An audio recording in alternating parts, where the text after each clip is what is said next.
മുതലപ്പുഴയിൽ കാണാതായ മത്സ്യത്തൊഴിലാളി ഷിജിനായുള്ള തിരച്ചിലിനായി നാവികസേന എത്തും. നിലവിൽ സ്കൂബ ടീമിനൊപ്പം കോസ്റ്റൽ പോലീസും മറൈൻ എൻഫോഴ്സ്മെന്റും തിരച്ചിൽ തുടരുന്നുണ്ട്. വിഴിഞ്ഞത്ത് കാണാതായ ജോണിക്കായുള്ള തിരച്ചിലും പുരോഗമിക്കുകയാണ്. രാവിലെ മുതൽ ഷിജിനെ കണ്ടെത്താനുള്ള തിരച്ചിൽ ആരംഭിച്ചു. കോസ്റ്റൽ പോലീസും മറൈൻ എൻഫോഴ്സ്മെന്റും സംയുക്തമായിട്ടായിരുന്നു ആദ്യഘട്ട പരിശോധന. 7 മണിയോടെ സ്കൂബ ടീം എത്തി. പുഴയുടെ കടലിനോട് ചേർന്ന ഭാഗത്ത് ശക്തമായ തിരയും കലങ്ങിയ വെള്ളവും പരിശോധനയ്ക്ക് തടസ്സമാകുന്നുണ്ട്. പറ്റുന്നിടത്തെല്ലാം തിരഞ്ഞിട്ടുണ്ട്. പിന്നെ മറ്റേ സ്ഥലത്ത് നമുക്ക് പറ്റൂല. കാര്യം ഫുള്ള് നമ്മളെ അടിച്ച് പാറയിലോട്ട് കയറ്റിക്കൊണ്ടേയിരിക്കും.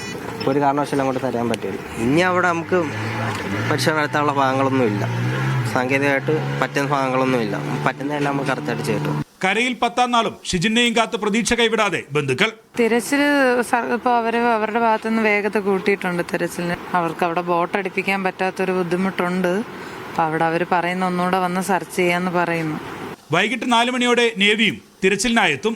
കോസ്റ്റ് ഗാർഡിന്റെ ഡോർണിയർ നിരീക്ഷണ വിമാനവും ഹെലികോപ്റ്ററും തീരദേശത്ത് പരിശോധന നടത്തി. വിഴിഞ്ഞത്ത് കാണാതായ ജോണിക്കായുള്ള തിരച്ചിലും പുരോഗമിക്കുകയാണ്. വിഴിഞ്ഞം കന്യാകുമാരി ഭാഗങ്ങളിലും ഉൾക്കടലിലുമാണ് പരിശോധന നടത്തുന്നത്. തിരുവനന്തപുരത്ത് നിന്നുള്ള 2 മത്സ്യത്തൊഴിലാളികളെ കാണാതായിട്ട് ഇന്നേക്ക് 10 ദിവസമായി.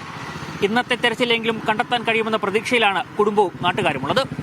ക്യാമറമാൻ സാദിഖ് പാറക്കലിനൊപ്പം രജീഷ് നരിക്കുനി, മീഡിയ 1, തിരുവനന്തപുരം.